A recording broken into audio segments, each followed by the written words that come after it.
ఏవండి, తెలుగుదేశం పార్టీ అంటేనే ఒక నిబద్ధతతో కూడిన పార్టీ. ఎందుకంటే పార్టీలో ఎటువంటి ప్రిన్సిపల్స్ కి కూడా అదుపు తప్పినా సరే మాలాంటి కార్యకర్తల్ని నాయకుల్ని కూడా చంద్రబాబు నాయుడు గారు ఊరుకోరు.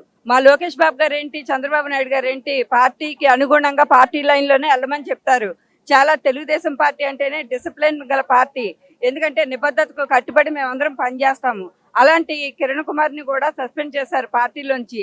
ఇదంతా కూడా మా తెలుగుదేశం పార్టీ యొక్క ప్రిన్సిపల్స్ కి విరుద్ధంగా ఎవరు ఏం చేసినా సరే వెంటనే యాక్షన్ తీసుకుంటారనే దానికి ఇదే నిదర్శనం. ఇదంతా కూడా తెలుగుదేశం పార్టీ కార్యకర్తలు నాయకులు అందరూ గమనిస్తూనే ఉన్నారు.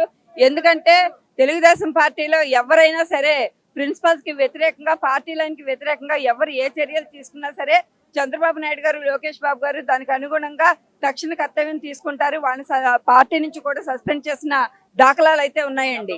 వైసీపీ గవర్నమెంట్ లో జగన్మోహన్ రెడ్డి అచ్చోసిన ఆంబోతుల్లాగా మరి ఎమ్మెల్యేలను కానీ ఎంపీలను కానీ పెంచి పోషించాడు.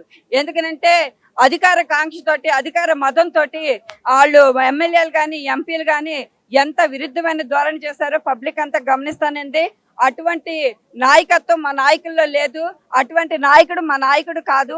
ఎందుకంటే తెలుగుదేశం పార్టీ అంటేనే ఒక నిబద్ధతతో పనిచేసే పార్టీ.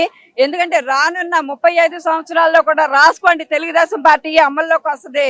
చంద్రబాబు నాయుడు గారి తర్వాత సీఎం గా లోకేష్ బాబు గారే ఆధిక్యతతోటి తీసుకొని తెలుగుదేశం పార్టీకి సీఎం గా పనిచేయడానికి సిద్ధంగా ఉన్నారని మేము తెలియజేస్తున్నాము. అసలు జగన్ అనే మాటే ఈ ఆంధ్ర రాష్ట్రంలో వినిపించిన ధోరణిలో అధోగతంలో తొక్కేసాం మేమందరం కూడా.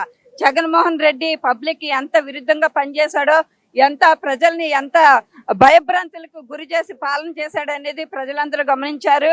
అలాగే దానికి అనుగుణంగానే అత్యంత మెజార్టీతో తెలుగుదేశం పార్టీని అమల్లోకి తీసుకొచ్చారు.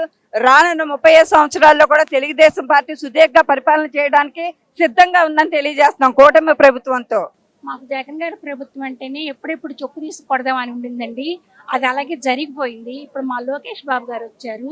ఆయన గత ప్రభుత్వానికి ఈ ప్రభుత్వానికి ఏంటంటే తేడా మాకు ఇప్పుడు కనిపిస్తుంది. ఆయనేమో మరుగుడు పడిపోయిన బురద అది. ఇప్పుడు మేము బురదలో నుంచి బాగా నీళ్ళల్లో తెప్పలాగా తేలుతున్నాము. అయితే మాకు ఇప్పుడు లోకేష్ బాబు గారు వచ్చిన తర్వాత ఏం చేయాలనుకున్నారు అవన్నీ చేస్తున్నారు. ప్రభుత్వాన్ని, ప్రజలకు ఇచ్చిన మాటని తను ఎలాగో నెరవేరుస్తున్నారు. ప్రజలు అతని చుట్టూ తిరిగి బ్రహ్మరథం పడుతూ ఇంకా జైలు కొట్టాలని మేము కోరుకుంటున్నాం.